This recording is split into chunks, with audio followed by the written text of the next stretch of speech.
What up? Facebook, YouTube, Twitter, Finster, Princess, SoundCloud, SoundClick, Grace Hopkins, and All Points America. Now, I want to talk about America as in the. Now, I don't have any in-depth information other than I was a soldier. So I was in during the Gulf War. I went in 88. I got out in 91. Gulf War had just started. And I remember going in and when the Gulf War started, and, you know, our boys went over there. I was at Fort Riley, Kansas. And I was in a unit that couldn't roll out. It was a jail unit. And I was in that unit, and we couldn't leave because, yeah. So, but I watched 44 SIG roll out. And if you don't know what 44 Signal is, and Fort Riley, Kansas is third largest fort, and 44 SIG is the tank unit. Okay, so basically, I watched my boys roll out. I watched some of my friends go. Didn't see them till 20 years later. And basically, you know, they went across the water. You know, they did their thing. But our reasons of going over there to war was always clouded. You know what I mean? And back then the Bush administration was in. Daddy Bush was in.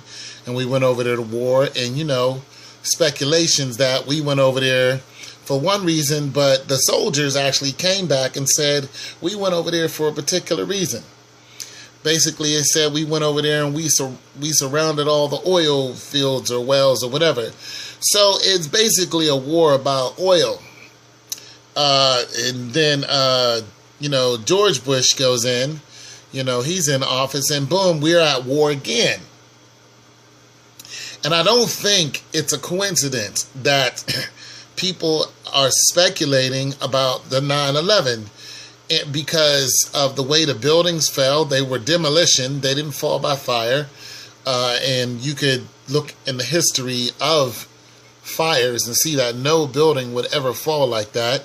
Those buildings came down by demolition. And shortly after, they sent a bunch of Americans across pretty much to the same part of the world and started killing more of those people over there who we were actually allied with. We were actually allied with Saddam Hussein at one time. So, yeah, so we so-called killed him, yada, yada, yada. We so-called killed bin Laden, which I don't believe is true at all. There's no evidence of that whatsoever. It's just tell the people what they want to hear and they'll believe it. No, you guys are lying. You never killed bin Laden because the architects, bin Laden's, live here in America. And how do we know this? Because when 9/11 happened, they went and got bin Laden's sons and daughters and pretty much got them out of the country. They were already living here. Why would America go and get the bin Ladens and take them out of the country? And, you know, you can look this up. Anyway, so there's all the speculation of 9/11. Then there's AIG, which crashed the market. And then there's Halliburton, of course, Dick Cheney, who everybody knows is, you know, a very, very bad person. You know, you got BP that's connected to all that. So all this seems to be for oil. And now you got ISIS. So there's a war. You know, ISIS has threatened America. Jihad is a real thing. Just had a guy, a couple weeks ago, on American soil, stabbed a woman, went into his job, and stabbed a woman and cut her head off. And he basically claimed he was ISIS or something to that effect. So we have that. And then we have what America's doing. We have the shooting of Michael Brown. When Michael Brown got shot and the remnants of that, which is still going on because they just shot another guy in St. Louis 17 times. They killed him. An unarmed man. They shot another unarmed black man and said he had a hoodie on and a weapon. And when he was in the story, he didn't have a hoodie on or a weapon. And the cop, a plainclothes cop or an off-duty cop shot him 17 times. So people are still rioting over that, and people are still protesting over that. Darren Wilson is not in jail, and nor is he going to jail, because he's a part of the process. They take one person, tell him to do this, and it causes a stir. He's a part of the process, you know, because they've been shooting people in either in the chest or in the head, even if they're in the back of the police car handcuffed. And they've done this 3 times that I know of. So all of these things that are happening are building up to something. Now we have Ebola that's in the country, that the government pretty much let in the country. And the man that died of Ebola came from Liberia. When he came in, they were aware that he had Ebola and sent him home.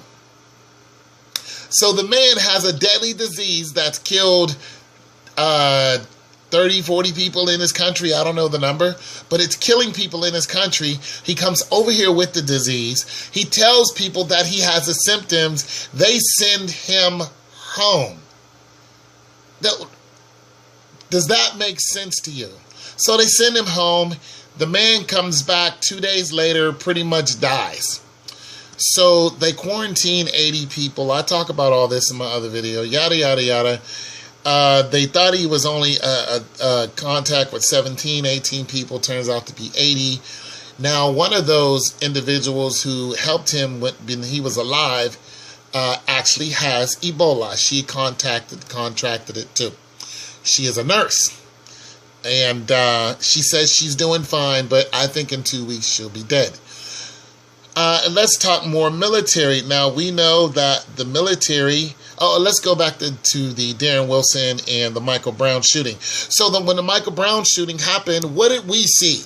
We did not see regular cops. We saw soldiers. They had equipment. For one, the police have purchased military-grade equipment. And it's not for ISIS. It's not for the remnants of bin Laden. It's not for Al-Qaeda. It's not for anybody else. It's for us. They are seemingly soldiers instead of cops. And they're doing anything they want, because due process is not a process for the people. Due process is simply to protect the cops and allow them to do whatever they do.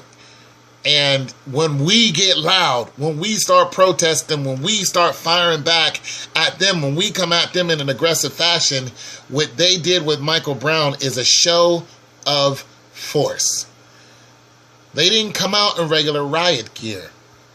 They came out in regular riot gear plus. They have tanks, people. The tanks came into Missouri, and they had Red Cross on them. But those Red Cross tanks had turrets. They're meant for us. They have enough firepower to fight a war for 20 years. They have enough ordnance to wipe out pretty much the mass of the population. Why? Why? I'll tell you why. Because, one, the Bible. And I'm not going to go through what the Bible says verbatim, because I don't know it all verbatim, but I know it talks about end times. And if you're not up on things, you better get up on things. You better get with either some church people, find yourself somebody who is well-versed in some scriptures, because that's what I'm going to do. Get somebody who prays, get in touch with them, and prepare yourself and your family. Jesus talked about, how when the end time comes, it's going to be hard for families. They're killing everybody. And the only people who I haven't seen them kill was Asians. But they're killing white people. You're not safe. I know one guy said I'm white. I'm safe. Wrong. They've been killing white people too, men and women. They're killing black people, of course. Of course, they're killing people of Arab nations, but they're doing it in their own country. And I'm telling you, they're prepared for war on our turf. We as America, as Americans, are about to be slaughtered. And it's going to happen. And if you don't get with their program, they're just going to kill you in any way they want to. They shot Michael Brown broad daylight in the head after he had already shot him. Michael Brown was bleeding from the back. He came on Michael Brown. Michael Brown hit his knees. He shot him in the head, broad daylight, in the middle of the street. People, no one is safe. America is turning in on its own citizens. And there's going to be very few people who are going to be left alive. And they're just going to start all over, repopulating the earth.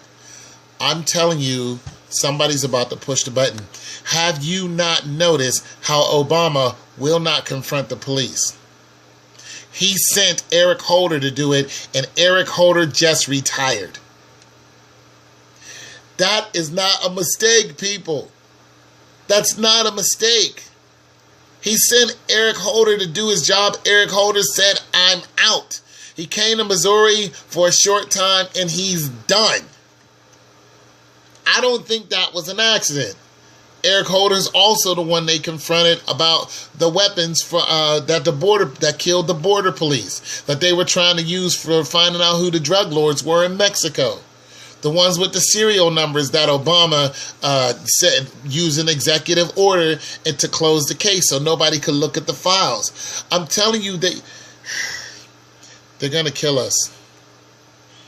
And if you're not in prayer somewhere, if you're not in the Lord's good graces, you're in big trouble. You're in more trouble than what you think. There is no love for these people. These officers are going to kill, and they're going to keep killing. They have killed hundreds of people. Hundreds. Just this year, they've killed hundreds of people. And they're going to keep killing because they are no longer police officers. They are soldiers. And I'm warning you. I'm warning you now. Get your act together. Get your house in order. Because this is what I have to do also. And I'm single, thank God. I don't have no woman, no wife, and I don't want one. I don't. I'm telling you right now, we are all in trouble. This is a police state. The whole country is a police country. And those weapons that they've bought, those military-grade weapons, they're going to be like stormtroopers in the Imperial Army. And if you think I'm joking, look up what the government is doing. Just look up how much weapons they have for their own people, against their own people. Apocalypse is upon us. I'm telling you, you better get serious about it. I know you think because you have a secure job or you got some friends in the government that you're safe, and I'm telling you that they're not safe either. Your job is not going to save you. Your connection is not going to save you because you're part of the problem to them. You're part of the masses.